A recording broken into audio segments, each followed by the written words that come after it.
Pinagalitan niya kayo ng mahika, Mang Selmo. Bilang pinuno ng mga aswang, malakas si Lucas at may taglay na kapangyarihan. Ibig bang sabihin yan si Lucas din ang may pakana ng nangyari sa akin? Sa susunod na kabilugan ng buwan? Pagkatapos ng pabor ko sa'yo, Selma, kakalabanin mo lang din pala ako, tanda! At ikaw, lalaki albularyo, magtutuos tayo! Ilabas mo si Selma!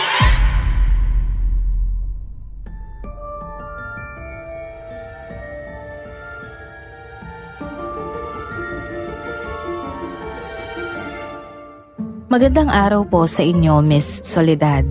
Hindi lang po kwentong aswang at kababalaghan ang nais ko pong ibahagi sa inyo, kundi tungkol ito sa kakaibang sakripisyo ng isang tao.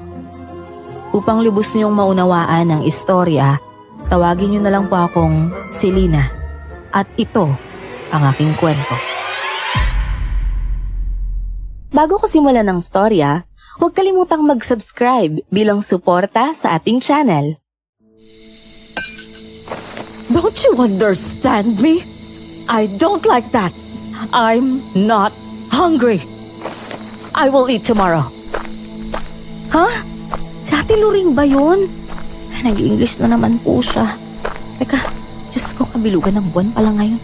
Kaya naman pala nakawala naman siya sa sarili niya eh. Luring anak, bakit mo naman itinapon ang baso ng gatas mo? Huwag kang umalis dyan sa akin at tatayuan mo ha. Wawalisin ko yung bubong. Anselmo, ano ba? Tulungan mo nga ako dito. Ay nakong bata ka. Nagkalat ka na, bugbog pa. Kasalanan mo to eh. Kung hindi mo isinama yung anak natin sa ilog ng kabilugan ng araw na yon, hindi mangyayari ito. Pagkatapos hinayaan mo siyang maligo? Tumigil ka na nga riyan. Penya, mariit-rait ka dyan. Wala kinalaman na kabilugan ang buwan at ang paliligo ni Loring sa ilog ng madaling araw sa nangyayari sa kanya. At paano mo ipapaliwanag na tuwing kabilugan ng buwan ay nawawala siya sa sarili niya? Ay, naengkanto yan malamang si Loring. Ay basta, pagsabihin mo ayaw mo lang aminin ang totoo. Dahil sa pagbabawal mo na huwag makipagkita ang anak mo kay Lucas. Kaya siya naloka de amor. Hoy, quiet kayong dalawa. I'm swimming. Loring anak ay, huwag kang maglangoy dyan sa gatas. Diyos ko, ano ba, Selmo? Tulungan mo nga akong pigilan ang anak natin. Ay, di na. Isingin mo nga ang tiyan sa Lena mo. Nagkakagulo na nga dito eh. Tulog ng tulog pa rin siya eh. Opo, Lolo. Ay, Diyos ko. Si ate, kung ano na naman ginagawa. Tiya Selena, gising na raw po kayo. Patulong po kay Mama. Oo, nandyan na. Tiya, pasensya na. Si Mama kasi nagwawala na naman kung ano-ano ang ginagawa. Oo, narinig ko. Halika na sa baba. Ay, naku naman, pangatlong kabilugan na ng buwan nangyayari kay ate to ah. Oh, Tiya, ano po ba talagang sakit ni Mama? Bakit po ba siya nawawala sa sarili tuwing kabilugan ng buwan? Hindi ko nga rin alam, Dino eh. Sabi ni Lola, naingkanto raw si Mama. Tapos sabi naman ni Lolo, nalokat ni Amor naman. Naguguluhan na nga po ako eh.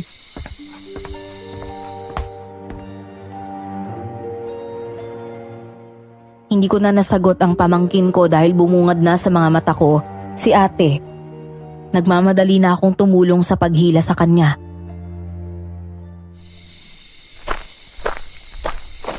Kausapin mo ka ng mabuti ang ate mo, si Helena. Pupunta ako kay Lucas. Ano gagawin mo kina Lucas ha, Selmo?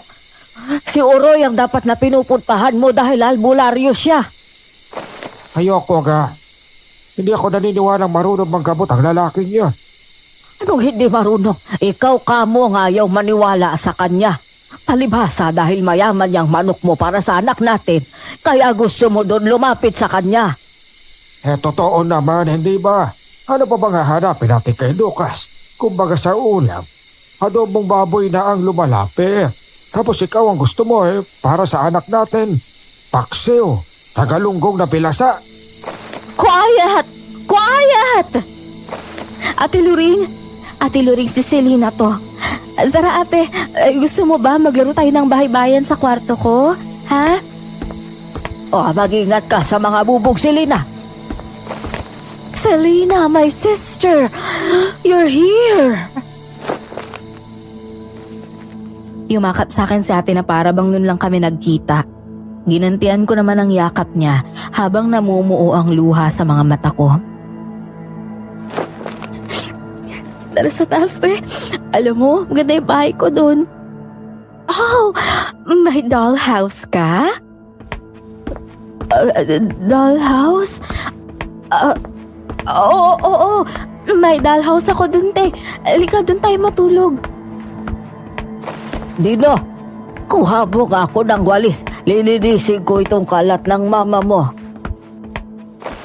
Ay, ang ingay-ingay ng dalawang matandang yan. Ayaw nila akong mag-swimming. Ate, alam mo ba, sila yung nanay at tatay natin at saka mahal na mahal nila tayo. Nanay at tatay?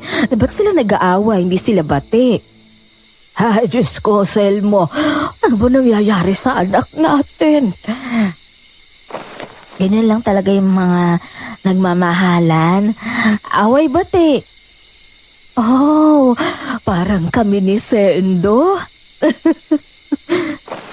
Sendo? Sino yun, ate? Ay, mahulog ako! Biglang napaekis ang hakbang ni ate kaya napaluhod siya sa hagdan. Mabuti na lang nahawakan ko siya sa braso niya. Hindi na siya dumausdos. Naiiyak pa siya noon na inalalayan ko siya papasok ng silid. Para siyang batang humiga sa kama at namaluktot. Hawak-hawak pa ang tuhod. Ilang saglit pa ay narinig ko na lang siyang humihilik. Kinumutan ko na siya bago iniwan. Diyos ko, tulungan niyo kami.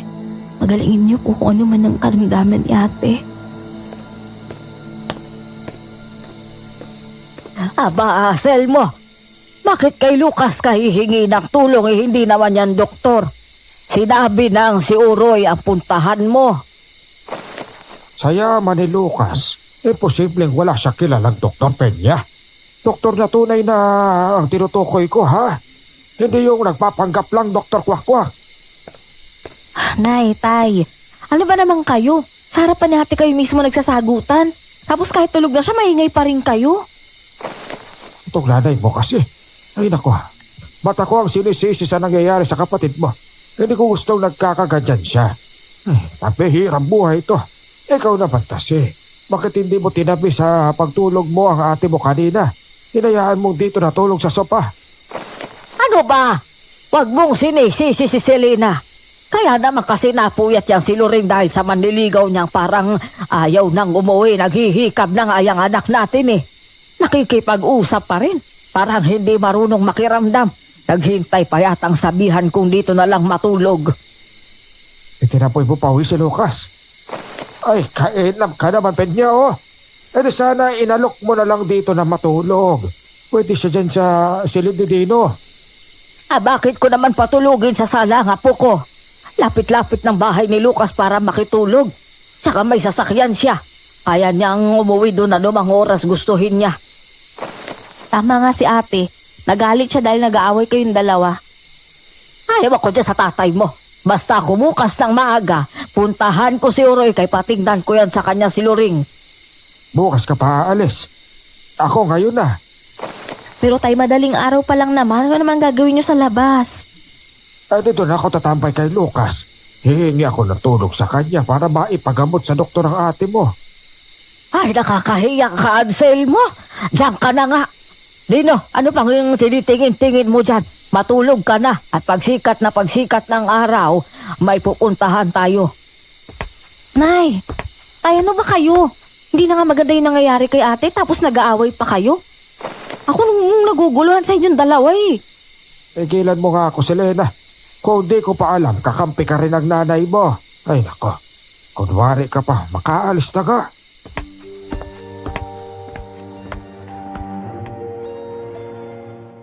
Napakunot na lang ako ng noo. Wala akong pinipiling kampihan sa mga magulang ko. Madalas lang talaga mas magkakapareho ang pananaw namin ni nanay. Si tatay naman iniisip na suwail na ako dahil hindi ako madalas sumasangayon sa mga sinasabi niya. Tinabihan ko na lang sa pagtulog si ate ng madaling araw na yon. Nang magising ako, wala na si ate sa tabi ko. Pababa na ako ng hagdan nang maulinigan ko naman ang mahinang pag-uusap ni nanay at tatay.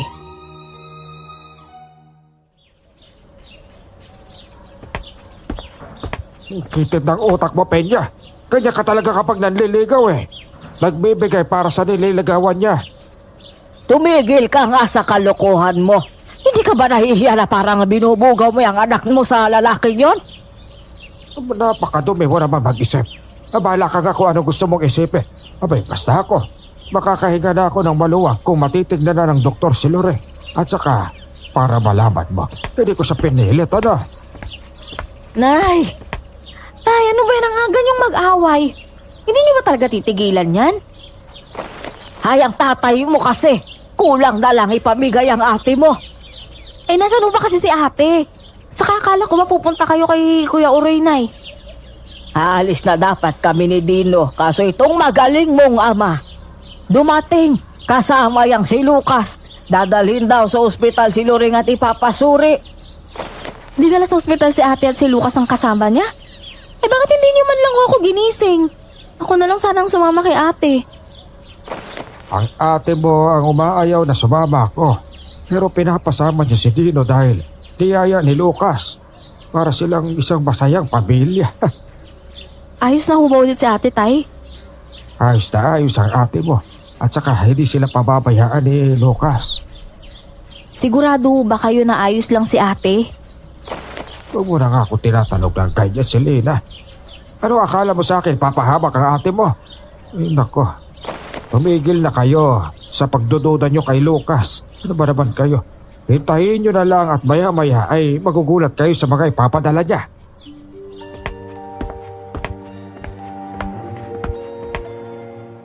Ilang minuto lang ang lumipas habang nag-aalmusal ako. May humintong truck sa tapat ng bahay. Mabilis na lumabas si tatay. Si nanay ay lumabas na rin ng silid at nakabihis na.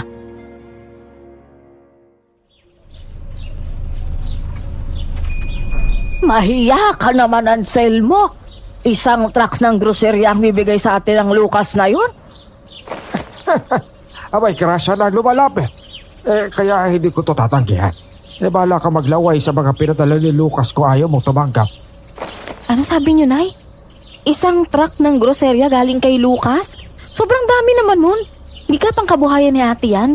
Kasi di ba dati pang hinihiling ni ate yung ganun? Kaso lagi nga lang nauubos yung kapital niya. Ewan ko sa ate mo, sa ama mo. Pupunta na nga lang talaga ako kay Uroy. Kailangan na rin yatang pausukan tong kabahayan at baka may masamang espiritu na dito. Inay, sasama po ako. Ayoko maiwan dito kay tatay kapag ganito eh. Panigurado magbabangayan lang kami niyan. Ay hindi, dito ka lang. Kailangan ka dito at kapag umuwi ang ate mo at kasama yung Lucas, nakabantay ka. Selena, anak, may masamang kutob ako sa nangyayari. Nanay naman eh, para naman kayong nananakot niyan. Ano bang ibig niyo sabihin? Basta pansamantala, pakisamahan mo lang muna yung tatay mo at si Lucas. Mamaya, ha?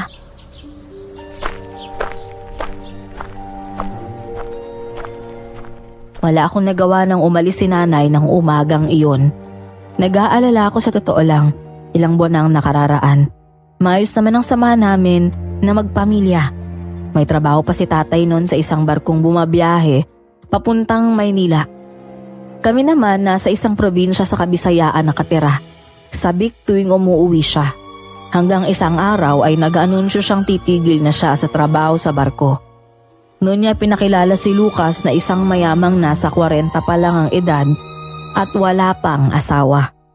Nakabili ito ng malawak na lupain malapit sa lugar namin at doon na naglagi. At dahil magkakilala na sila ni tatay, nagtrabaho siya para sa lalaki.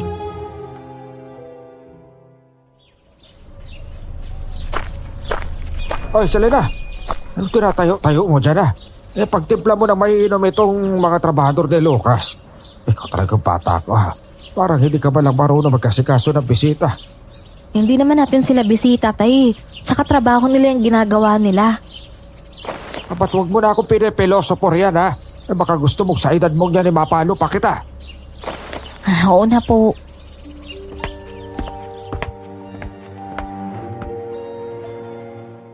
Napilitan na lang akong sundin siya. Nakakaawa nga rin naman yung 3 lalaki parut parito sa paghahakot ng mahigit na yatang 20 na mga kahon. Tinambak yon sa isang bahagi ng bahay. Gawa sa kahoy ang lumang bahay namin na may 2 palapag. Hindi ganun kalaki ang bahay at halatang sinauna.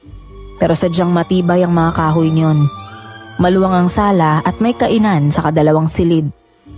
Sa itaas naman, meron pang 2 kwarto. May maliit na sala at terasa na nakaharap sa kalsada.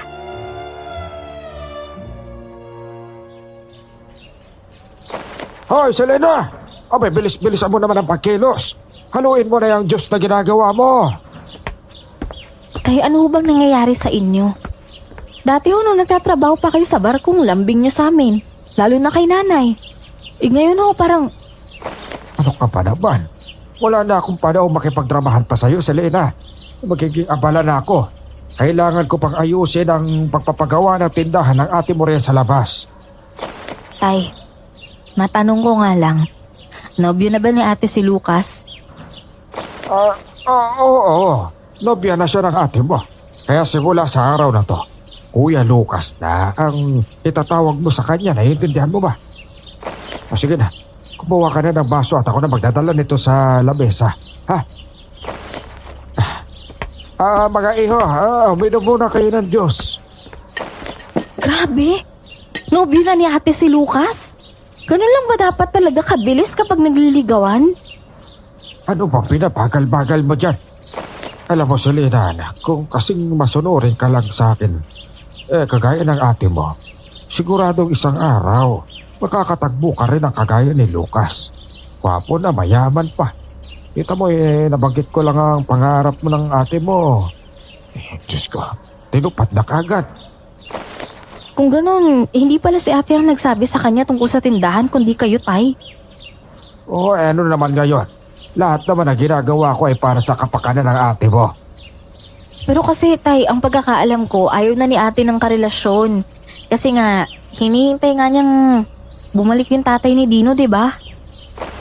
Mag-isip ka nga, may babalik ba na umabot ng mahigit 10 taon ni Anino? Wala pa rin. Ang gawin mo, suportahan mo na lang ang ate mo sa mga plano nila ni Lucas.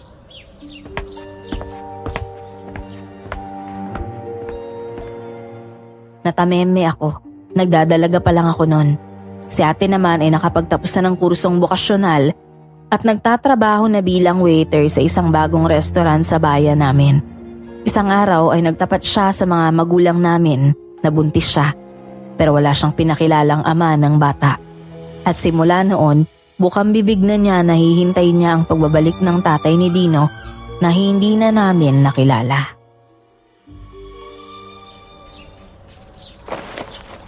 Ay, wag mo yung masubukang ilakad ulit ang oroy na yan sa ate Lore mo. Ay nako, duwag siya. O kailangan siya, saka naman wala. Kaya hindi siya karapat dapat siya sa ate mo. Tay naman eh. Kahit bata pa ako noon, alam ko na sinubukan ni Kuya Oroy na kausapin si ate. Para siya na lang ang managot sa pinagbubuntis nito. Pero si ate talaga yung umayaw eh. Kasinungalingan yan. Ang sabihin mo, duwag siya at hindi totoo pagmamahal niya sa ate mo.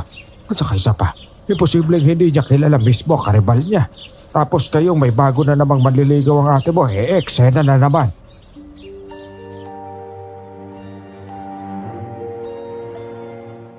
Masugid naman liligaw ni Ate Loring si Kuya Oroy noon. Pero natigil ito sa panunuyo at lumayo na lang nang mabuntis si ate. Hanggang sa mabalitaan namin na bumalik ito at isa na palang albularyo. Pagkakaalam ko po, hindi pa ulit nagkita yung dalawa. Tangaling tapat nang dumating naman si nanay kasama si Kuya Oroy.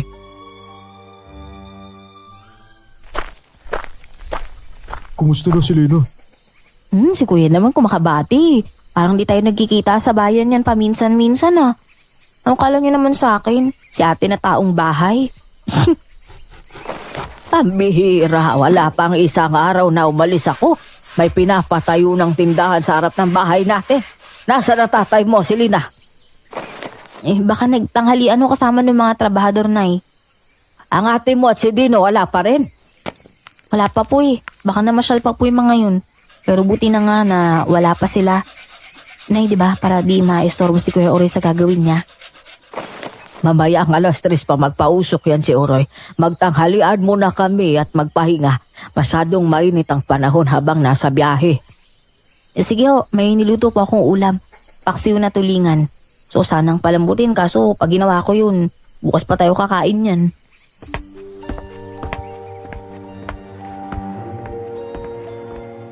Ipinaganda ako ng tanghalian si nanay. Nag-uusap pa kami habang kumakain sila. Marami akong tinanong kay Kuya Oroy tungkol sa pagiging albularyo niya.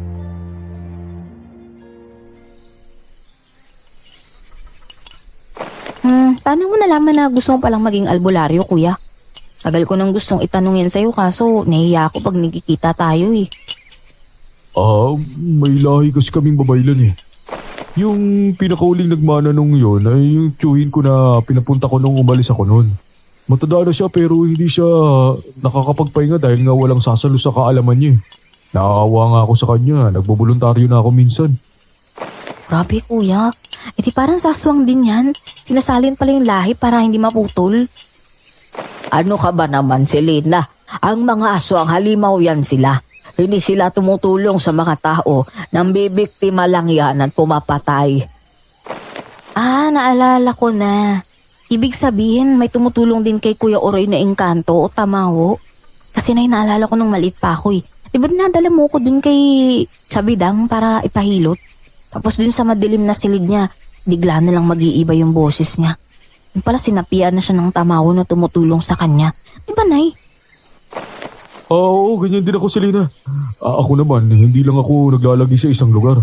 Palipat-lipat ako hanggang sa makauwi na ako rito sa atin. Palipat-lipat? Ibig sabihin, pwedeng aalis ka ulit? Depende na sa gabay ko kung aalis kami ngayon o hindi. Ay, tama na nga muna yung pag-usisa mo, bata ka. Patapusin mo muna kaming kumain ni Oroy. Ang mabuti pa, magtimpla ka ng juice para makainom naman itong bisita. Parang naghahanap ang lalamunan ko rin ng matamis na malamig. Sige, Nay. Kaso po, baka kaunti na lang yung juice natin eh. Pinagtimpla ko rin sila tatay kanina kasi. Pero di bale, sigurado may ibebenta si ate na juice. Sa kanila lang tayo bumili. Grabe, parang di ako makapaniwala sa kapalaran ni ate. May nobyo na agad siyang mayaman pagkagising ko eh. Ano sabi mo? May nobyo na ang ate mo? Hindi ko pala sinabi sa inyo ni tatay. Ikuha mo nga ako ng tubig, ay Diyos ko. Mabibilaukan ako ng wala sa oras.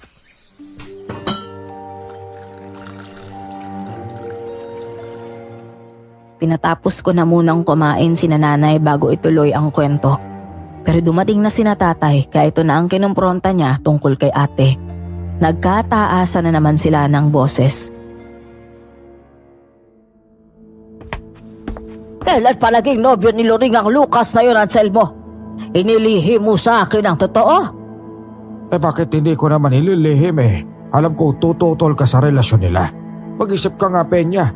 Sayang kung pakakawalan pa natin si Lucas. Ikaw na lalaki ka?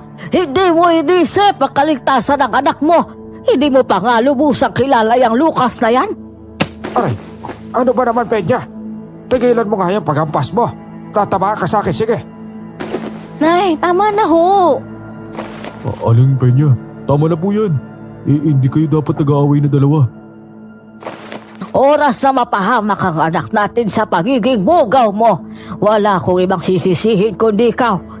Ikaw at yung pagiging ambisyoso mo. Ano ba, Peña? Hindi na rin bata si Loring para diktahan mo. Gusto niya na rin si Lucas, kaya niya sinagot na yon. Tay, hindi po yan totoo. Si ate yung mahal nun at ang tatay lang ni Dino. Tumigil ka nga dyan, Selena. Noon yon, hindi na ngayon. Sige, kung ayaw ninyo maniwala, tanongin nyo na lang siya pag uwi mamaya. Sa kanyo na lang ako sisihin kapag nakausap nyo na siya. Yan na nga kayo. Marami akong gagawin para sa masunurin kong anak. Nakita mo na, Uray. Hindi na kami magkasundo niya ni Anselmo simula nang bumabayan ng barko. Nag-iba na si tatay simula nun kuya eh. Tapos lagi na lang bukang bibig niya yung Lucas kasi boss nga niya. Sinundan pa ng bigla na lang nawawala sa sarili si ate tuwing kabilugan ng buwan. Hindi ko pa masasabi ko na talaga ang problema, Aling Peña. Si Lina. Pero sa nalalaman ko po sa inyo, sa tingin ko, sadyang may nagpapagulo sa pamilya niyo. Si Lucas, ano? Hindi ko po alam eh. Hindi ko pa siya nakikita ng personal kaya hindi ko pa rin nasasabi. May mga naririnig ako tungkol sa kanya pero wala pa ako napapatunayan.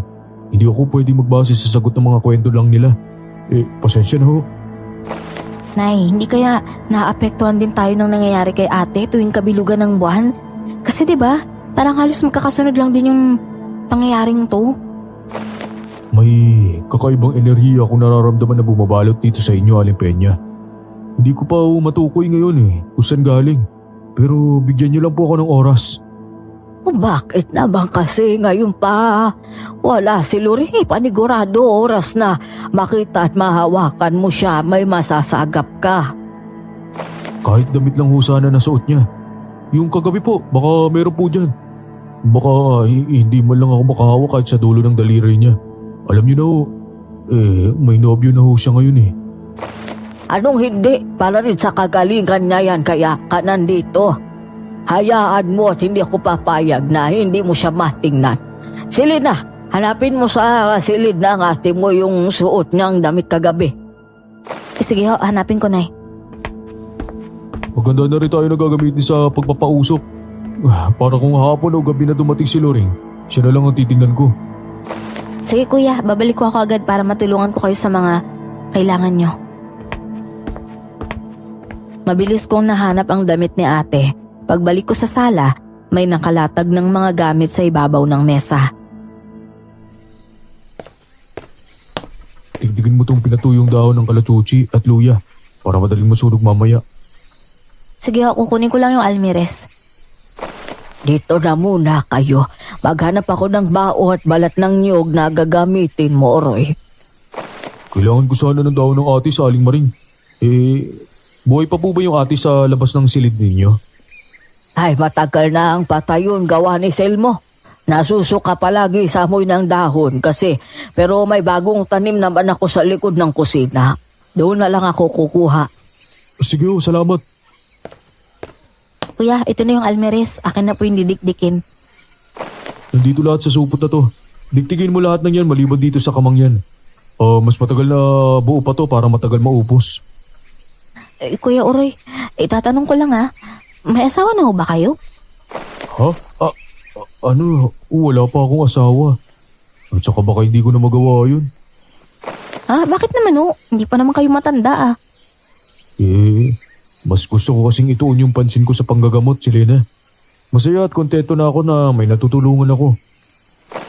Yung tamawon na tumutulong sa inyong may asawa ba o wala rin katulad nyo? Ano kasi? Ano ba namang mga tanong yan, Selena? Kasi Nay, para sa akin mas bagay sina Kuya Oroy at Ate Loring kesa dun sa Lucas na yun, no? Ako rin naman, kahit noon pa ikaw ang gusto ko para kay Loring. Kaso lang yung nangyari nga ay nabuntis. Talaga bang hindi mo kilala yung kung sino yung nakarelasyon ni Loring noon? Huwag na ho natin balikan yung nakaraan, Aling Peña, Selena. Baka mamaya marinig pa ng nobyo ni Loring Ang sa akin lang nakaraan na yun, kaya kinalimutan ko na rin. Pero alam mo kuya, sa ate pag nawawalan sa sarili, may binabanggit na pangalang Sendo. Baka kilala mo yun noon kuya. Sendo ka mo? Opo, Sendo yung binanggit ni ate kagabi. Away bati rin daw sila katulad ni nanay at tatay. Baka kilala niyo yun. Sunod-sunod ang pag-iling ni Kuya Oroy. Nagbukas naman ang pangunahing pintuan ng bahay at iniluwa si tatay.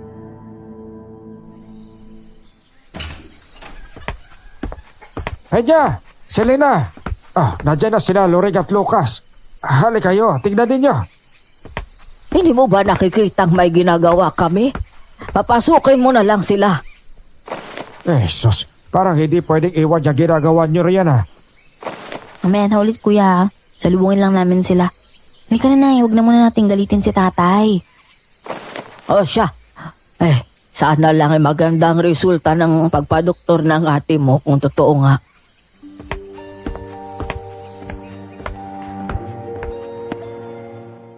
Lumakad kami sa may pangunahing pintuan. Saka naman namin natanaw sina Ate Loring at Dino. Naglalakad sila at maraming bitbit.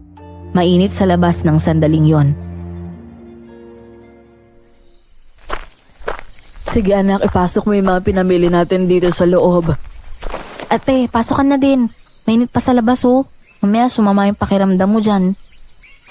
Hindi ka man lang namin nasamahan ng kapatid mong magpadoktor. Mainit ho rito sa loob na ho tayo mag-usap na eh. Ang dami niyo namang dala ate. Kumusta naman ang lakad niyo sa doktor? Isa-isa lang naman ang tanong.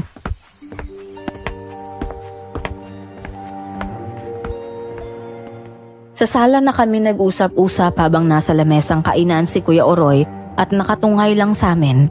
Hindi kagad siya napansin ni ate. Kinawayan ko pa siya at pinalapit pero tinanguan lang niya ako.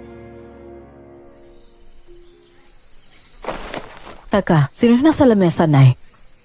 Hindi mo ba namumukaan? O hindi, lapitan mo para makilala mo. Teka, parang si... Kumusta, Loring? Oroy, ikaw na ba yan? Gumawa pa ba ako? Diyos ko, ikaw nga talaga. Orosyo! Sabay kaming napasinghap ni nanay sa nasaksihan namin. Halatang sabik na sabik kasing niyakap ni ate si Kuya Oroy. La, sino po siya? Loring ba? Sino ka? Lucas, halika. Ipapakilala kita kay... Lumayo ka nga sa nobya ko. Ay, Diyos ko! Lucas, ano ba? Ay, napakawalang modo mong lalaki ka! Ay, Diyos ko naman, nanutok agad siya. Tay, tulong paawat po dito. Anak! Hoy! Tigilan mo manugang ko! Nagkagulo sa bahay ng sandaling yon. May mga nabasag na mga gamit sa lumang aparador ni nanay nang tumapon doon si Lucas.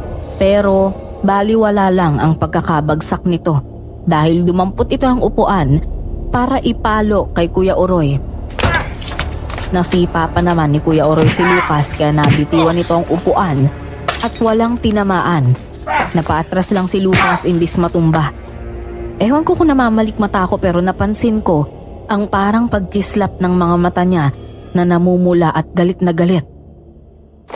Tama na, ano ba? Ayaw niyong tumigil, ha? Sige, kayo na ang babatuhin ko sa sunod. Sino akala niyo? Bahay niyo to? Lucas, iyo. Tama na, pakiusap. Kuya Oroy, dito na muna kayo sa kusina sa likod. Pawigin mo na nga yan si Lena, nakakahiya siya. Tumigil ka, Ansel mo. Yang Lucas na nakakahiya.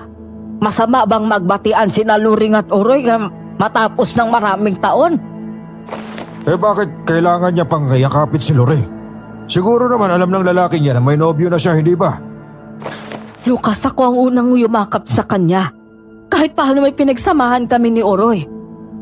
Pwes, hindi po pwede sa akin ng ganon, Loring. Ang akin lang, ayoko na may kahati. Abay, ano akala mo sa anak ko? Bagay na pag-aari mo? Kabago-bago niyo palang ganyang ka na. Walang masama sa ganon, Peña. Binabakuran lang ni Lucas sa pag-aari niya.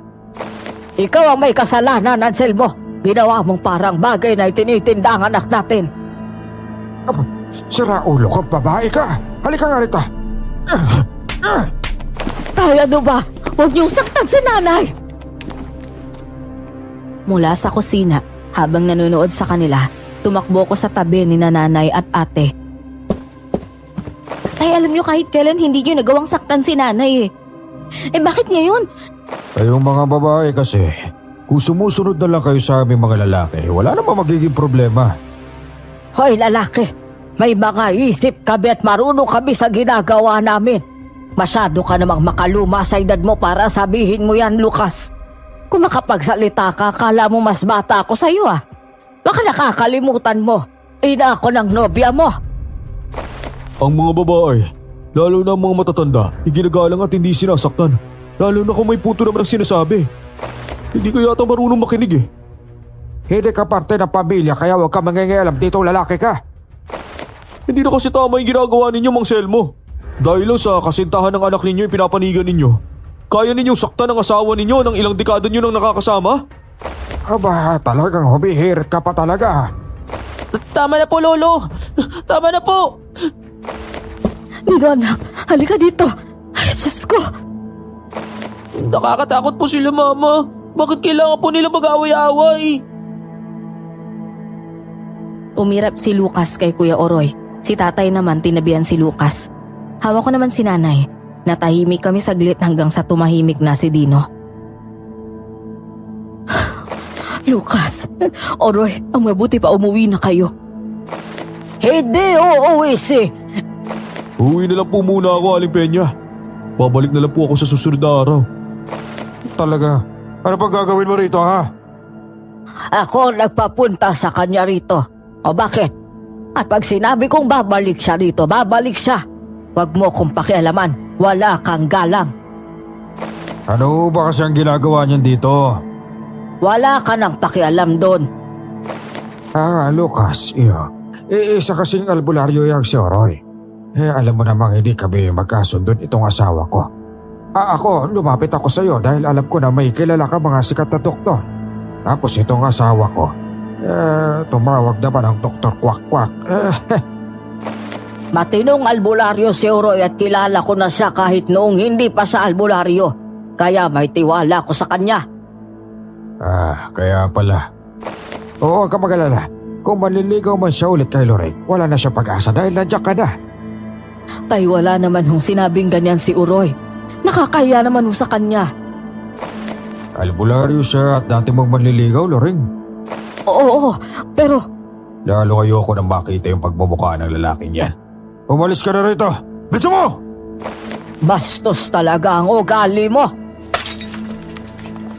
Sa buwisit ni nanay, ibinagsak niya sa sahig na nasa bandang harapan ni Lucas ang hawak niyang baso. Ang lalaki naman hindi man lang yata nagulat, pero nanlisik ang mga mata. Aling Peña, tama na ho yan. Ang mabuti pa, ihatid niyo na lang po ako. Sa daan na lang po tayo mag-uusap. Mauna na ho ako, Mang Selmo. Selina, gawin mo na lang yung pausok pagkalis ko ha. Yung ibang gamit, itabi mo muna. Sige po kuya, ililigpit ko na ho. Mabuti pa ngang makalabas muna sa bahay na to. Pero siguruhin mo na wala ka na rito pagbalik ko. Narinig mo, Anselmo? Paalisin mo na yung bisita mo. Kayo na ang umalis na. Ay dami niyo pang sinasabi. Kayo ang panggulo rito. Lucas, huwag mo na silang pansinin ha. Inabala ko ang sarili ko sa pagliligpit noon, samantalang si Lucas ay titig na titig sa kinaroroonan ko. Nang tuluyan ng makalis sila nanay, lumapit pa talaga siya at nag-usisa. Ano namang pausok yung sinasabi ng lalaking yon? Yung mga yan ba ang gagabitin mo? Ewan ko, ba't akong tinatanong mo? Selena, wag ka namang ganyan. Binubuhay mo pa yung tensyon eh. Umayos ka, Selena. Huwag ka tumulat sa nanay mo.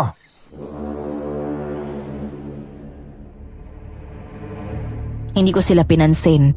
Nagtungo ako sa kusina at inabala ang sarili sa paggawa ng pagpapausok. Nang lingunin ko silang tatlo, nagsimula silang ayusin ang mga nagkagulong gamit.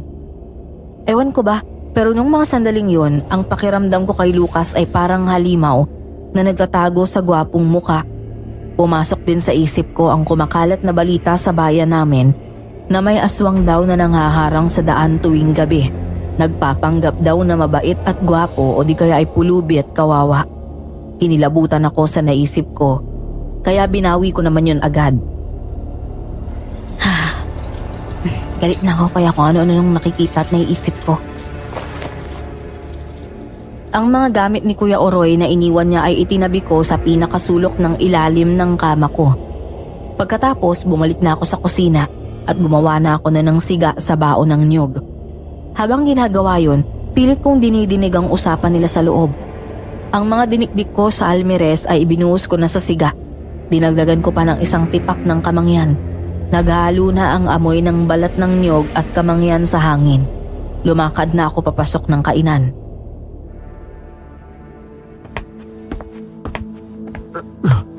Anong amoy yan? Ang sakit sa ilong. Lumabas nga tayo, Loring.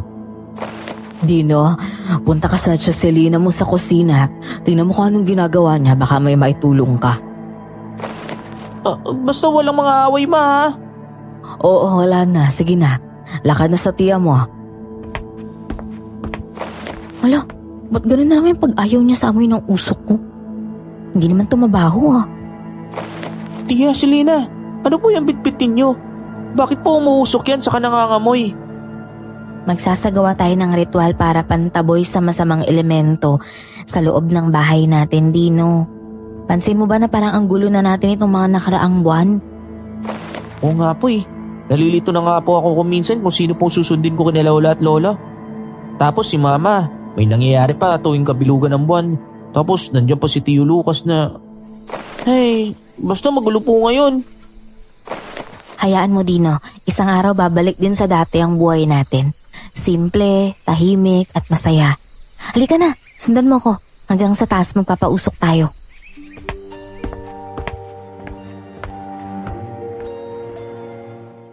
Hinihipan ko ang siga sa tuwing kumukonti ang usok.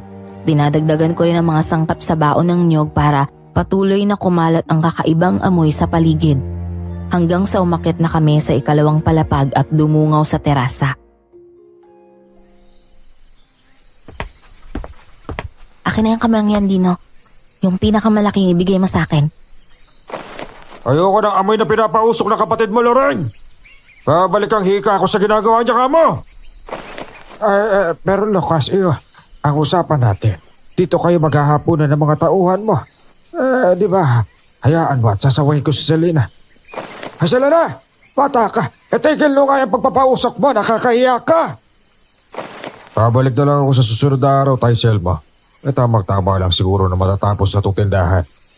Loring, huwag mo masyadong pinapagod ang sarili mo, ha? Huwag ka rin masyadong mag-isip na kung ano-ano pa. Ako nang bahala sa inyo. Sige, Lucas. Mag-ingat ka at salamat sa lahat-lahat.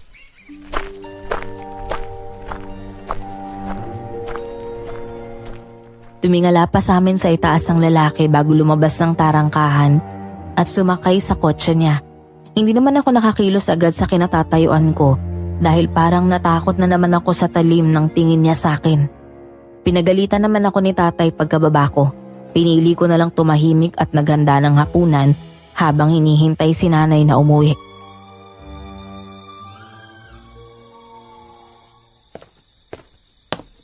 Ano pang tinutunganga mo dyan, Selena? Kumain ka na rito.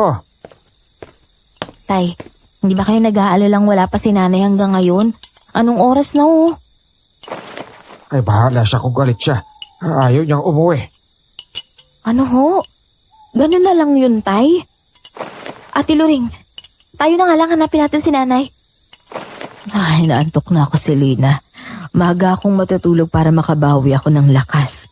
Ang sabi ni Lucas, kailangan ko lang daw ng pahinga. Hindi kayo nagpunta sa doktor kung ganun? Hindi na. Ipinasyal na lang niya kami ni Dino sa syudad. Mukhang pasyal lang ang kailangan ko eh. Talaga ba, ate? Pagkatapos mong mag-English speaking nung madaling araw at gusto mong pang mag-swimming sa natapon mong gatas, pasyal lang ang kailangan mo? Sa'yo lang ang pakiramdam ko eh. Ano ba? Ikaw bang may katawan? Ganyan nga, anak. Aliwin mo ang sarili mo at hindi yung kung ano-ano ang pinapasok mo dyan sa utak mo. Kulang ka lang sa inspirasyon, alam ko.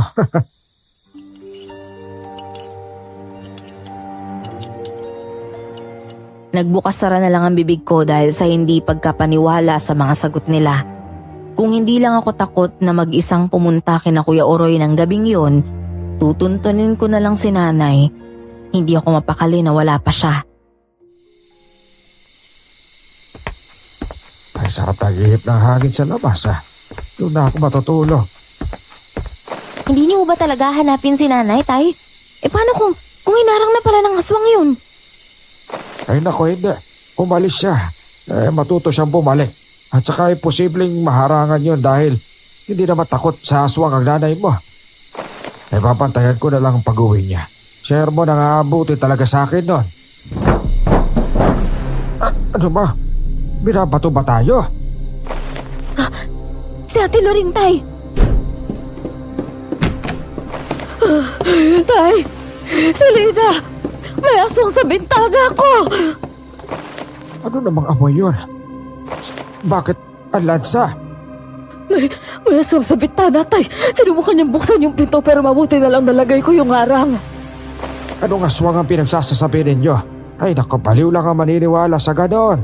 Baka nanay nyo lang yun nananakot. Ayun yung makaluskus, tay! Tsak mahaba na yung aswang dito.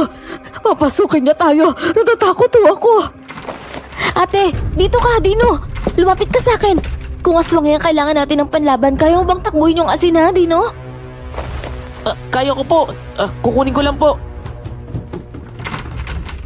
Ay Penya, akala mo matatakot na kami ha? Aba nagkakamali ka. Tantay naman. Hindi naman makakakit si nanay sa taas eh. Makinig naman kayo sa akin kahit ngayon lang. Tiya, ito po. Sige, magsaboy tayo dito sa loob. Teka, yung walis tingting kunin mo rin. Lagay mo sa gilid ng pinto. Ate, tulungan mo naman ako magsaboy ng asin, oh. Ano ba naman kayo? Sinasayang nyo lang yung asin, akin na nga yan. Narinig niyo ba yun, tay? Hindi yun tao. Halimaw yun. Walang halima kundi mga taong may sira lang sa kokote. Papatunayan ko yan. Asa na ba yung itak ko? Kung sino man tong nanggugulo, kumanda siya. Hinanap ni tatay ang itak sa kusina. Hindi siya naniniwala sa mga pamahiin at kakaibang mga nilalang, kaya ganun na lang ang reaksyon niya sa nangyayari. Hindi. Baliw ka lang. Baliw! Baliw! Tulong mga anak! Diyos ko, ate. Si tatay nasa labas. Baka... Puntahan natin siya. Dino anak, sumunod ka sa amin. Pero huwag kang lumapit, ha? Sige po, ma. Hindi po ako lalapit sa inyo. Tinakbo namin si tatay sa kusina. Nadatna namin ang aswang na pilit binubuksan ang pinto sa likod. Sinabuyan ko ito ng asin para umalis. Umangil ito ng malakas. Napaupo naman si tatay sa sahig habang hawak ang itak at nanginginig. Anak, sukang naman Hindi ko napagandaan yun Pumasok na tayo sa loob, tay. Nataboy ni Selena yung aswang pero baka bumalik. Ano gagawin natin pag bumalik yun, ate? Baka masira niya yung bintana at pinto at makapasok siya sa loob. Peste na yun. Hindi ako papayag na hindi makaganti sa pananakot niya. Si nanay ang inaalala ko eh. Wala pa rin siya hanggang ngayon. Walang mangyayari sa nanay ninyo. Sus ka sa tapang doon. Siguro naman hindi pababayaan ni Oro yon. Sayang hindi kami nagkausap ng maayos ni Oroy. Inobyo mo kasi ate, masyadong seloso eh. Tigilan nyo na yan Ayoko makakarinig ng mga usapang ganyan. Mag-isip na lang tayo kung paano tayo makakalaban sa aswang oras na balikan tayo. Sana makauwi na si nanay. Sigurado marami siyang ideya kung paano labanan yung mga aswang na yan. Lalo na si Kuya Oroy. Magaling na albularyo talaga siya eh. Pero hindi talaga nakauwi si nanay ng gabing yon. Magdamag akong naghintay sa sala. Doon na kami naglatag nila ate at Dino. Si tatay naman ay nasa gilid pa rin nila ni nanay natulog. Pero duda lang ako kung nakatulog talaga siya. Nang magliwanag na, saka pa lang ako lumipat sa silid ko sa itaas at doon umidlip. Nagising lang ako sa mga yugyug ni Dino.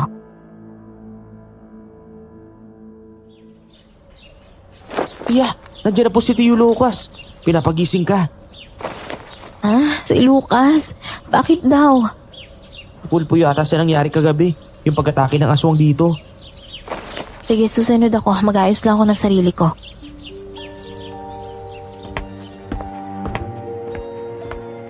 Nagmadali akong kumuha ng tuwalya at sinundan si Dino pababa. Nilingon ko lang sila sa sala noon. Wala naman si Lucas doon. Nagmadali na lang akong pumasok ng banyo at naghilamos. Ilang saglit pa Pinuntahan ko na sila ate na lumabas ng bahay at nakatunghay sa pinapagawang tindahan. Mabuti naman at gumising ka na. May mahalagang sasabihin si Lucas sa ate. Dito lang tayo mag-usap sa labas, Tay. Dito na tayo sa labas. Balisangan sa loob. Malinsangan? Ala, kaedad lang ako ng ganito. Hindi ko na naaalalang nakaramdam ako ng alinsangan sa loob ng bahay namin ha. Ikaw ba ate? Ay, iba-iba naman kasi tayo ng pakiramdam, Selena. Hayaan mo na, kumuha ka na lang ng upuan doon. Tay, kayo, malinsangan ba sa loob? Huwag ka nang makulit, Selena. Sumunod ka na lang para makauwi na ang nanay mo. Po, anong kinalaman ni nanay sa maalinsangang panahon? Ano ba, Selena? Niloloko lang kayo ng Oroy na yan. Hindi siya totoong albularyo kundi pinuno siya ng mga aswang. Tay, kilala po ni nanay ang pamilya ni Kuya Oroy. Makinig ka muna kasi, Selena. Hindi pa tapos si Lucas. Ate Loring naman, huwag mo sabihin naniniwala ka sa sinasabi nitong nobyo mo. Sino bang mas nakakakilala kay Kuya Oroy, di ba? Huwag mo nang mabanggit-banggit ko anong meron sa kanila, Tatay Selena. Kaya namimihasa yung kumag na yun eh. Hala, ano ako hilo? Hindi ako pinanganak kahapon, no? Lokohin mo na sina ate at tatay pero ako hindi. Ba't ba ayaw mo maniwala? Matagal nang hindi umuwi sa kanila ang Oroy na yon.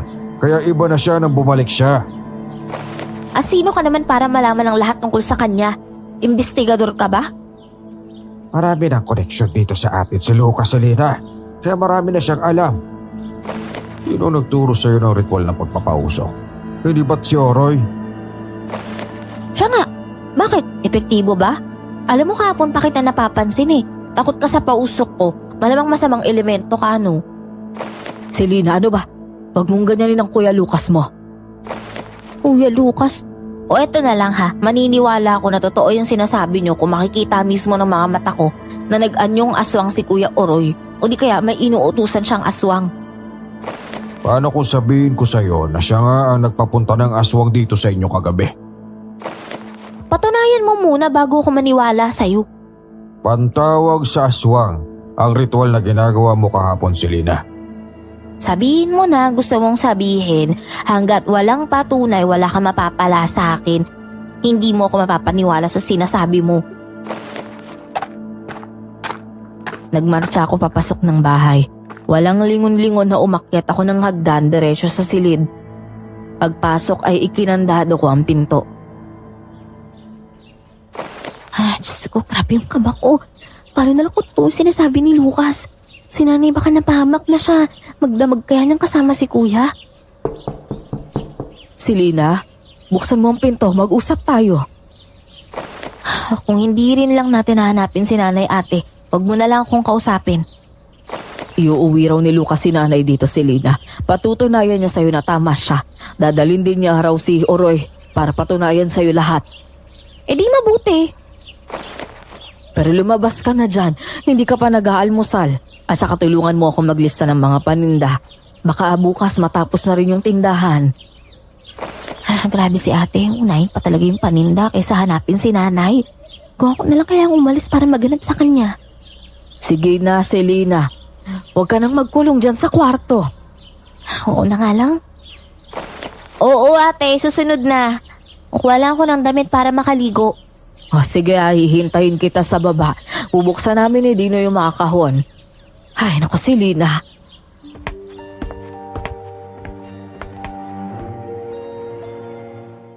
Narinig ko ang pagbaba ni ate ng hagdan.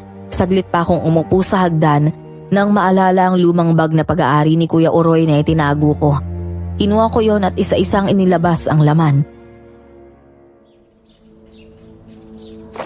Tim na bawang at tim na luya. Kung aswang ang kampo ng kasamaan si Kuya Oroy, ito kaya ang mga gamit niya? Ito, ano to? Itim na asin ba to? Ano man kaya itong parang tipak-tipak semento na to?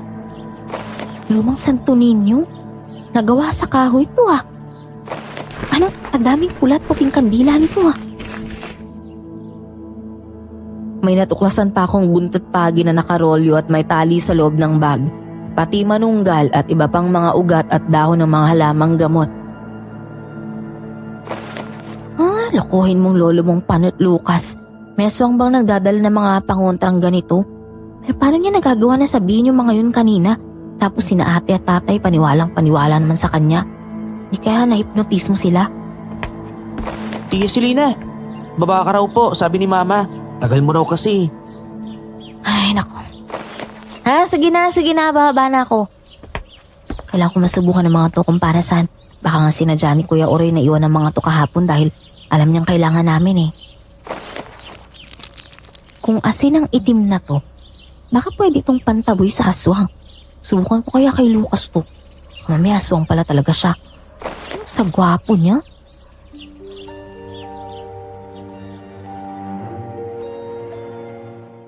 Inilagay ko na lang sa bulsa ko ang supot pero hindi ko na isinara para madali kong madukot kung sakali. Kunwari abala rin ako buong araw na tumulong kay ate. Hindi ko na halos kinausap si Lucas na nasa labas lang din ng bahay maghapon. Hindi na talaga siya pumasok ng bahay. Panay na lang utos niya kay tatay kung may kailangan sa loob. Papadilim na nang magpaalam sila at ng kanyang grupo. Itinaon ko na nasa itaas si ate at sa kusina naman si tatay.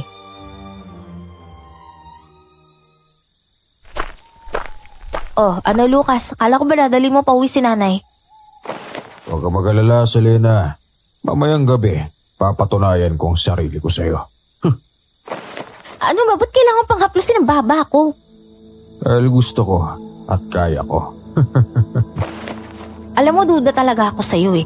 Ewan ko kung bakit parang mga bulag sila ate sa pangit ng ugali mo. Pero sigurado ako magigising sila sa katotohanan. Ikaw ang magising sa katotohanan, Selena. Hintayin mo lang mamaya. Humisi siya sa akin. Napakislot ako nang makita ko ang matutulis na mga ngipin niya. Nang iangat pa niya ang kamay niya para haplusin ulit ang baba ko, pinanlamigan ako dahil nalantad sa akin ang mahabang kuko ng daliri niya. Napapikit ako ng husto. Nanginginig na pinasok sa bulsa ng shorts ko ang kamay ko at dumakot sa loob nun. Lubayan mo nga kaming aswang ka! Sinasabi ko na nga ba halimaw ka! Sisirain mo pa kami ng pamilya ko! Tia Selena, ano po? Aswang! Pumasok ka tayo sa loob! Anong ginamit mo sa akin? Eto pang sayo! Umalis ka na rito!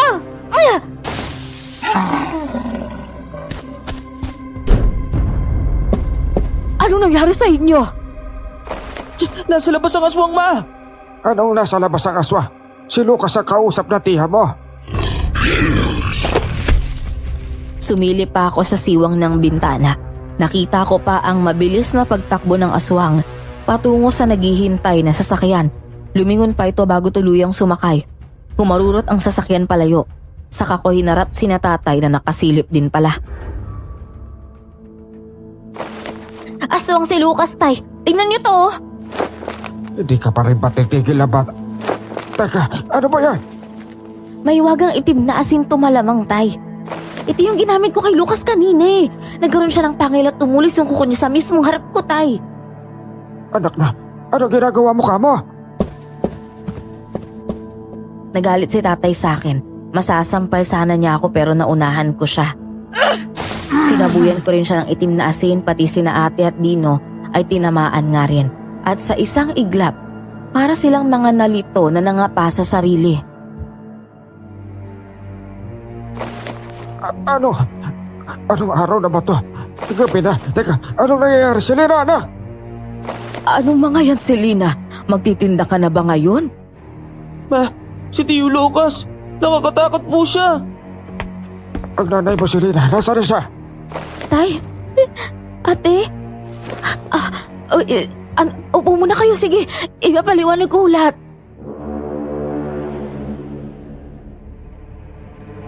Hindi ako makapaniwala pero naipaliwanag ko sa kanilang mga nangyari. Hindi sila halos makapaniwala rin, lalo na si tatay. Naalala ko. Nakilala ko si Lucas sa barko. Nahuli ko siya sa kusina namin na kinakain nyo. Gagawin sana ang dinuguan ng kusinero. Pagkatapos nun, Diyos ko, ilang buwan na pala niya ako kinokontrol kung ganon. Tay, si nanay ngayon ang inaalala ko.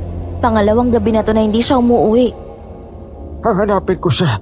Diyos ko, wala sana masamang nangyari sa nanay ninyo. Hindi ko talaga mapapatawad ang sarili ko kapag ka nagkataon.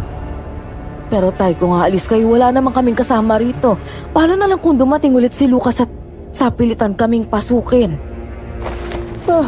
Yung mga tauhan ni Tio Lucas, makakatulad niya rin. Naalala ko ba sa pinasyalan natin yung mga nagmamatay na makikisig ng mga tao? Para magkakamukha po sila. Tapos matatalim po yung mga tingin. Si Kuya Uroy, siyang makatulong sa atin. Hindi kami makapagpasya sa mga gagawin. Nataranta ko pero masayang natauhan na ang kapamilya ko. Malaking tulong ang itim na asin ni Kuya Uroy. Pinapakita ko sa kanila ang iba pang mga gamit na kasama ng itim na asin noon nang may kumatok ng sunod-sunod. Anselmo, buksan niyo ang pinto. Selina, Loring. Si nanay, Tay, nandiyan na siya. Bubuksan ko. Huwag mo muna magbubuksan si Lina. Taka, yung asin na ginamit mo kanina. Bigyan mo ako. Gagamitin ko rin. Ito po, tayo. Ano ba naman kayo? Tulog na ba kayo sa loob? Bakit ang tagal naman? Ano bang sinaboy mo? Itim na asin ho ba yan, Marcelmo? Sila nanay nga yan, Tay. Nay! Mahigpit kong niyakap si nanay. Masayang masaya ako na nakauwi na siya. Si tatay naman hinila si Kuya Uroy at kinausap tungkol sa mga panlaban sa aswang. Pinuno ho pala ng aswang si Lucas, Marcelmo. Kaya hindi kaagad nakauwi si Aling Peña dahil pinagpaplanuhan pa namin kung paano namin siya matatalo. Buti na lang po talaga nakalkal ko yung laman ng iniwan yung bag, Kuya. Sabihin ba naman ng Lucas na yun na ikaw raw yung aswang eh. Buti na lang talaga hindi ka naniwala, anak. Grabe yung kaba ko na baka pati ikaw ay makontrol ng aswang na yun. Patawad, Peña. Naging mahina ako at nadala ako ng magagandang salita ni Lucas. Ginabitan niya kayo ng mahika, Mang Selmo. Bilang pinuno ng mga aswang, malakas si Lucas at may taglay na kapangyarihan. Mabuti na nga lang nag-away kami kahapon. Kaya nakalapit ako ng gusto sa kanya at natukoy ng gabay ko ang tunay niyang pagkatao. Baka po bumalik siya mamaya, Kuya Uroy. Ano pong gagawin natin? Wala po bumalik agad sa susunod na mga araw yun. Sa susunod na kabilugan ng buwan, oo. Sa susunod na kabilugan ng buwan? Ibig bang sabihin yan si Lucas din ang may pakananang nangyari sa akin? Hindi siya. Pero sa kabilugan ng buwan, posible kanya makuha ng tuluyan. Paano gagawin ni Lucas yun, Kuya? May oras pa tayo para maganda. Marami pa sa katunayan. Ang gabay ko pala. Huwag kayong mag-alala. Siya ang tutulong sa atin sa mga kasamahan ni Lucas. Sabihin mo na kung anong dapat gawin, Oroy. Buong buo na ang suporta ko sa'yo.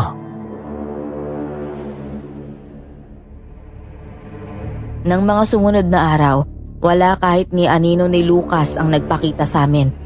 Ibinalita na lang ni tatay na ibinenta na pala ng lalaki ang mga lupain at ari-arian nito sa lugar namin. Ang mga ibinigay naman niyang paninda dapat ay pinamigay din namin sa mga kanayon. Pinasira din ang malapit na sanang matapos na tindahan. Masaya na ulit kami kahit na ang trabaho ni tatay ay pagsasaka. Tuloy naman ako sa pagiging helper sa bigasan ng isang kanayo namin. Kasama ko si Ate Loring. Mabilis na lumipas ang mga araw hanggang sumapit na naman ang kabilugan ng buwan. Binalaan kami ni Kuya Uroy ng posibleng mangyari kaya naghanda na kami.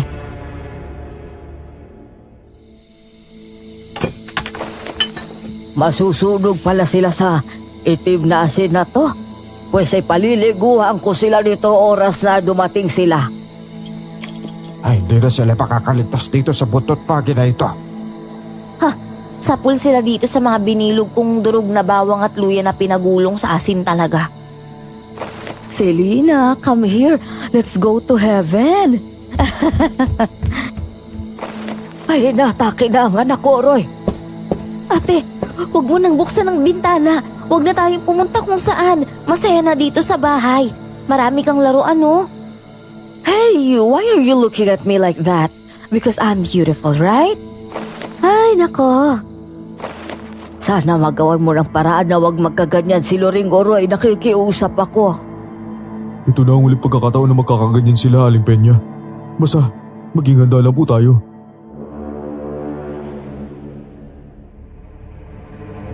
Isiniwalat sa amin ni Kuya Oroy isang araw noon ang tungkol sa kalagayan ni Ate Loring. Nung nanliligaw pa lang siya, may karibal daw itong tamawo na nag-aanyong tao. Iyon daw ang tatay ni Dino. Dahil nasaan yung tao ito noon, normal na nagbuntis at nanganak si Ate Loring.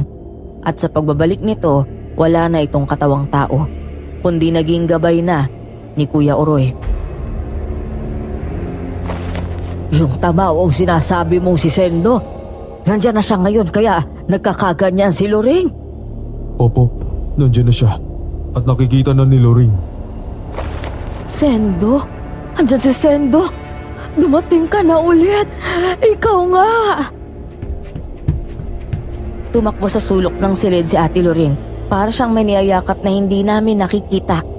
Saka naman may malakas na bumagsak sa bubong ng bahay. May mga kalabog din sa iba't ibang bahagi ng dingding. Nandiyan na sila. Hindi nag-iisa si Lucas. Lumabas na kayo riyan. Harapin niyo ako! Kumanda ang mga yan. Mata lang ang walang latay mamaya. Magsama-sama tayo sa baba para hindi tayo mahirapang tulungan ng isa't isa. Hanggat kaya natin, hindi makikialam si Sendo. Magandang ideya yan. Para naman kada saboy ko nitong itim na asin, maraming matamaan sa kanila. Sunod-sunod kaming bumaba. Nauna si Kuya Oroy at ako ang nasa pinakahuli. Triple ang kaba ko pero determinado akong lumaban.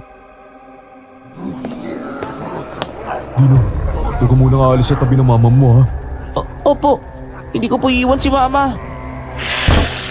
Nangangalampag na kahit saan ang mga aswang sa labas.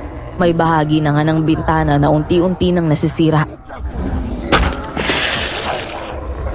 Akala ko ba matatapang kayo? Bakit hindi kayo lumabas para harapin ako?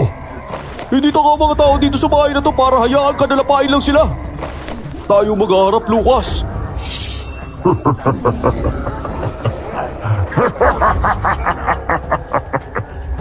Ano naman ang ipinagmamalaki ng albularyong ito? Yung hawak mong kamay. Siya ang ipaharap mo sa akin kung ganon. Para malaman natin kung sino ang mas karapat dapat sa amin para sa puso ni Loring. Kung totoong gusto mo humarap kay Sendo, hindi ka dapat nagdala ng mga alalay mo. Ikaw at si Sendo lang ang dapat magkaharap. Peste ka, dinidiktahan mo pa ako. Ginagalit mo talaga ako. Pinagtulungan ng mga aswang sa labas ang isang bintana hanggang masira. Umanda na tayo. Kailangan na natin labanan sila para matapos na to. Napasigaw si Ate Loring pagpasok ng mga kalaban. Hindi naman kami nag-aksaya ng panahon. Nakipaglaban kami. Malayo pa ay binato ko na sila ng mga dala kong panlaban. Nagsaboy din si nanay ng asin at nagkalat iyon sa sahig. Si Kuya Oroy at Tatay Selmo ang nakipaglaban ng tisikalan sa mga aswang. Hindi na ako magpapagamit pa sa inyo. Lumabas kayo sa pamamahay ko! Mula sa bintana ay lumundag papasok ang isa. Mas malaki ito kaysa sa iba. Saglit namang tumigil ang labanan nang lumitaw ang isa pang halimaw. Pagkatapos na pabor ko sa'yo, Selma, kakalabanin mo lang din pala ako tanda. Dilin lang mo ako, Lucas! Hindi tama yun! Dahil mahinang nilak ka. At ikaw, lalaki albularyo, magtutuos tayo. Ilabas mo si Sendo! Nakilala ko na si Lucas pala ang aswang na yun. Si Kuya Oroy talaga ang pinuntirya nila. Pinagtulungan nila ito pero hindi naman kami nagpabaya. Ang hawak ko na mga tipak na parang semento ay asin pala yun na niluto at pinatigas. Binato ko yun sa mga aswang. Kahit kailan, hindi ka mananalo. Dito na tatapos ang lahi mo. Mula sa liig nito ay may inilabas na kwintas si Kuya Oroy. Nagliwanag yon at nasilaw ang mga aswang. Malakas silang napahiyaw habang nagtatakip ng muka. Sinubukan pa ng mga ito na lumayo, ngunit may kung anong hiwaga na parang natunaw na lang ang mga ito dahil sa liwanag. Samantalang si Lucas ay bumalik sa taong anyo. Napaluhod pa ito.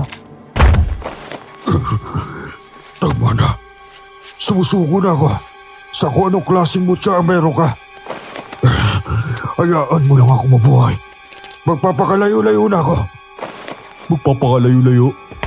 Pagkatapos sa ibang lugar ka naman mambibiktima? Hindi. Magbabagong buhay na ako. Mangako.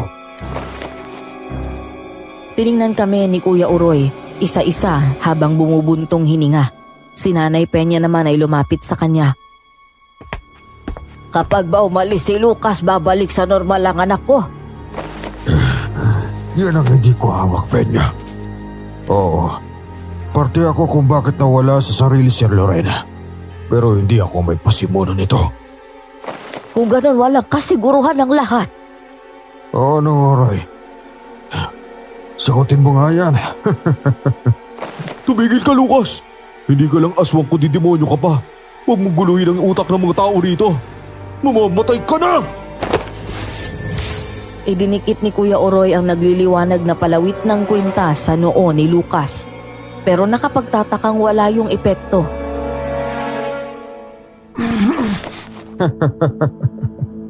Hindi natatalab sa akin yan. Dahil hindi na ako aswa. Kaya mas mabuti papalayaan nyo na lang ako. Oo nga naman, Roy. Hindi pero ang pamatay. Kahit pa masamang tao sila, mas mabuti sigurong paalisin mo na lang siya. Pasalamat ka. Hindi ako kasing sama mo, Lucas. O ganon. Aalis na ako. Nagulat kaming lahat nang tumayo na si Lucas at bigla na lang itong natigilan. Hindi ito makakilos.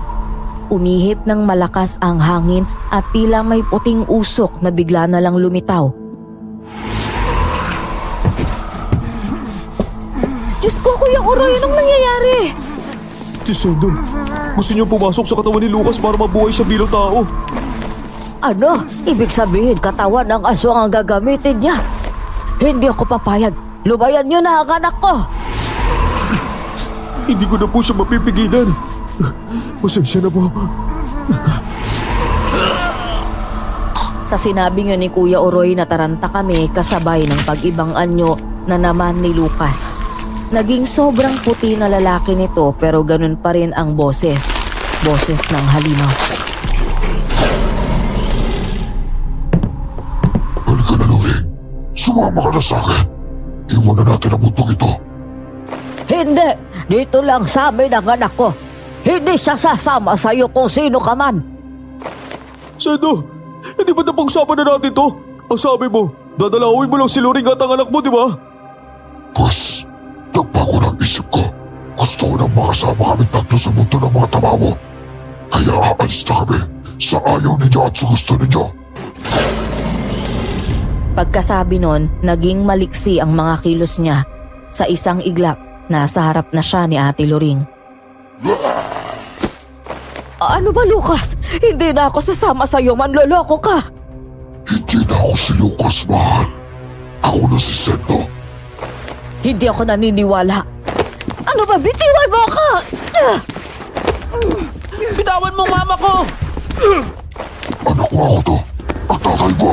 Makinig ka. Sumama na kayo sa akin ang nanay mo. Wala sa usapan yan, Sendo. Pinagkatiwalaan kita. Tila mo na pabibilit mo sa kanila. Muli na namang inilabas ni Kuya Uroy ang mahiwagang kwintas niya. Hindi ko alam kung paano nangyaring nagpapalit-palit ang anyo ni Lucas. Sinabi ng lumayan mo ang anak ko! Lumapit si tatay at hinataw ang buntot pagi na hawak. Tinamaan si Lucas pero sa halip na umalis, yumakap pa ito kay Ate Loring. Tigilan mo na yan, Sendo! Magpipilitan kami magtulungan ka. Silina, magsamoy ka ng maraming tipak na asin. Magsasaboy din ako ng lana. Kailangan maidikit sa noo niya ang hawak ng mutya ko. Alipenya, magsasaboy din kayo ng mga pulbo na hawak niyo, ha? Hindi siya nakinig kay Kuya Uroy kaya umatake na kami ng sabay-sabay. Maliksi naman siyang nakakilos. Binitbit niya si ate at ilalabas sana sa nasirang bintana. Bitawan mo mama ko! Bitawan mo, bitin ka! Kami na lang nanay mo ang alis kung ayaw mo sumama sa amin! Palibutan natin ang pulbosay na kinakatayuan niya, Aling Peña! Teka, ubusin ko na to. Ano ginagawa mo? Naisahan ka rin namin ngayon, Lucas, no? Ngayon wala ka nakawala. Hindi ito maaari. Hindi ako magpapahuli sa inyo. Sige, kapag pinatay niyo ako, yayagawin ko sila rin. Hindi mo magagawa yan, Lucas!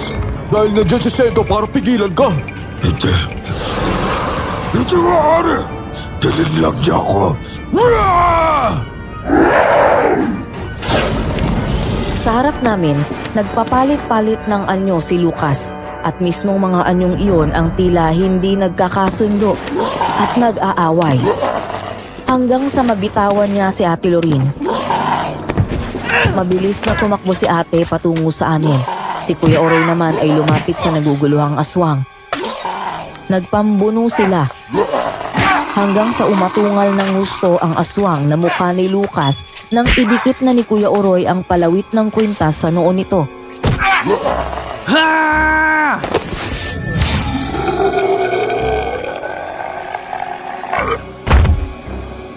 Natalo mo na ba ang aswang, Oroy? Anong nangyari? Sino ang naging abo? Si Lucas ba o yung aswang? Magpapaliwanag po ako. Natala ko na po ang pinuno ng aswang na si Lucas. Hindi na siya manggagabala rito sa inyo. Si Sendo. Oroy, nasa na siya? Bakit hindi ko na makita? Nasa harap mo lang siya, Loring. Pero magaling ka na kaya hindi mo na siya nakikita pa. Dahil po, naging anyong tao na rin si Lucas nang dinikit ko sa kanya ang mutya. Walang talab yun. Inaasahan na namin yun kaya pinlano na namin ni Aling Peña na kung ganun ang mangyayari, sasaniban ni Sendo si Lucas at magkukunwaring makikipag-agawan sa katawang tao niya.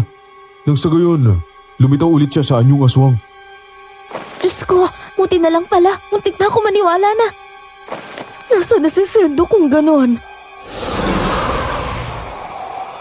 Pagkasabi nun, parang muling lumitaw ang manipis na puting usok na gumagalaw sa ere at nasa harap ni ate. Umalibot ito sa kanya at napapikit siya. Ilang saglit ay napaiyak ito. Tio Oroy, bakit po ako? Hindi ko nakikita si tatay. Gusto ko rin po siyang mayakap. Baka magawan mo ng paraan, Oroy. Gusto naming makasama ng anak ko si Sendo. Gawat mo ng paraan. Oroy, bakit hindi na lang sa'yo sumapi ng tuluyan si Sendo? Total, dati pa namang may gusto ka sa anak ko, hindi ba? Sa naman aswang na yun ang gawin niyang pisikal na katawan niya. Ikaw na lang, Oroy. Oras na gawin ko yun. Hindi na ako magiging si Oroy na albularyo.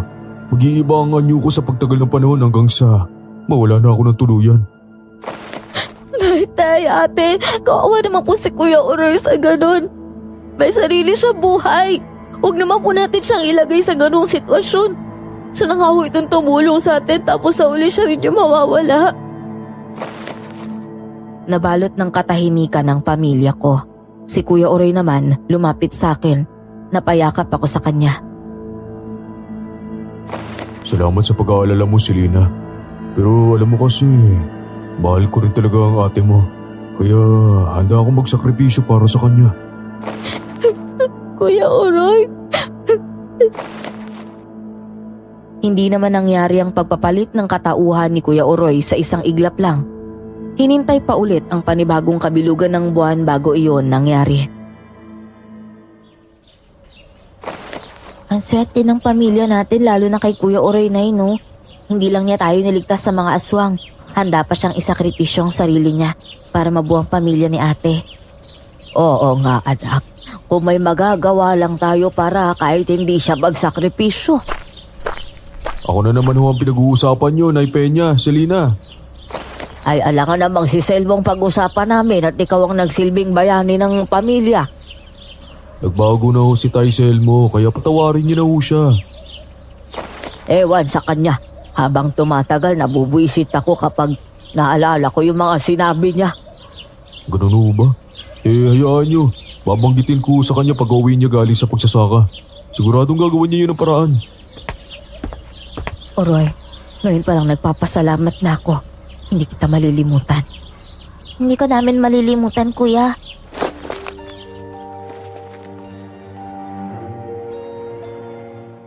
Pagsapit ng sumunod na kabilugan ng buwan, nasaksihan namin ang pambihirang pagkakataon, ang pagsasakripisyo ni Kuya Oroy para kay Ate Luring. Isang albularyo ang gumawa ng ritual. May inumin siyang pinainom kay Kuya ng maghahating gabi na. Parang natulog lang siya nun habang pinalilibutan ng pula at puting kandila. Sinayawan ng albularyo at pinausukan hanggang sa mawala ang bilog na buwan at iniwan na namin sila.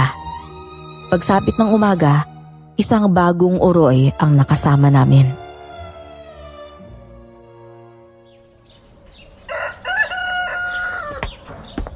Magandang umaga sa inyo. Kinagagalap ko kayong makilala.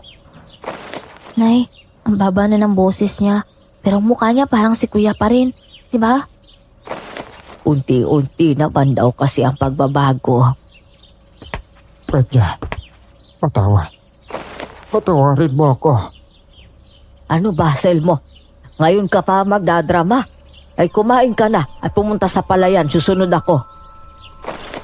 Tutulungan mo na ako na manguha ng kuhol sa palayan, Penya. Ibig sabihin, pinatawad mo na ako. Ang kulit mo!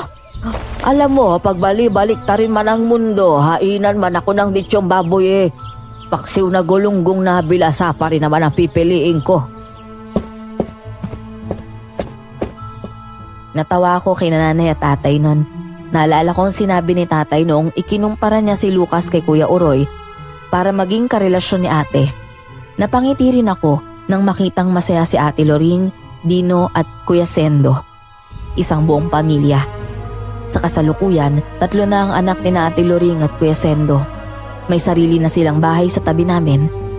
Ako naman, nag-asawa na rin. Pero sa bahay pa rin nakatira dahil ayaw nila nanay na umalis kami noon. Sobrang tibay kasi ng pundasyon ng bahay. Nagpalit lang kami ng dingding. Sa kabila ng karanasan sa aswang at kababalaghan, para sa akin, mahiwaga talaga ang lahat at isang tunay na sakripisyo. Hanggang dito na lang po ang aking kwento. At more power sa inyong channel. Lubos na gumagalang, si Lina.